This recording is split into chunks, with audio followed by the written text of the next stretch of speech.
افروج بونه که تایبت و پر بواته جبو فاطمه و هوالن ویوه کو کدو هیوین وی به درچونا سرکفتیج پیمانگاه ناوین به انجام دبه. تاوی همو زور و زحمتین در به دربونا جعفرینه و جیان الپناگاه شهبا ایرو فاطمه به پلین بلند درد چه؟ ایرو شاهیه که پری مزنه شادیه که کو دهندری گیان مده بری که ام دعالی مادی دا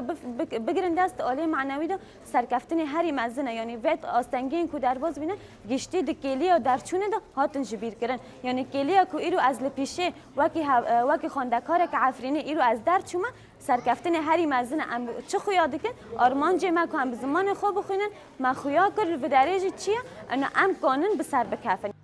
پشتی در به دربون آجا عفرینه یک جا آستنگین که خواندکارن عفرینی پیرا روبرو دمان نبونا در فتن خواندنا بلند بو.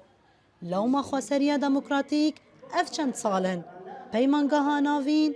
وکیریه. در چوین جه پیمانگه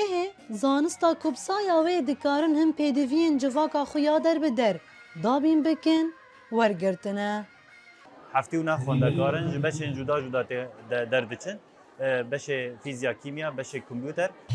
بشه ماموستتی رفع زمان انگلیسی زمان کردی و هر وها بشه همشیریه و ذاتاً اف خواندکار و ببین پیشروج زاروک ما او ببین کادروی دناو خبات ده هم دسته پرورده ده هم دسته تندرستی و جای خواه بگرن. فاطمه یا کو پرورده یا خواه به زمان دایی که دیتیه و ایروج بشا زمان و ویجه یا کردی درد چه دو خوازه ده پیش روژه ده جه دهین کرن و پاراستنا زمان کردی ده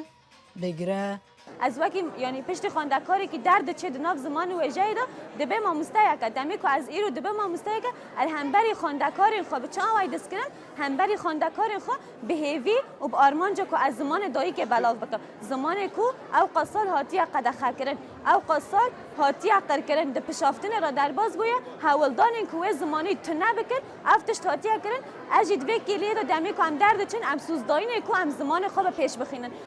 به درچون از پیمانگاه ناوین فاطمه و هوالن ویوه در باسی قوناخا کنو ده جیانا خوده دبن کو سرکفتنا دو خاندنه دب دست خستنه ورگرینن خزمتا گل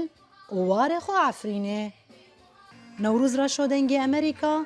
پناگاه شهبا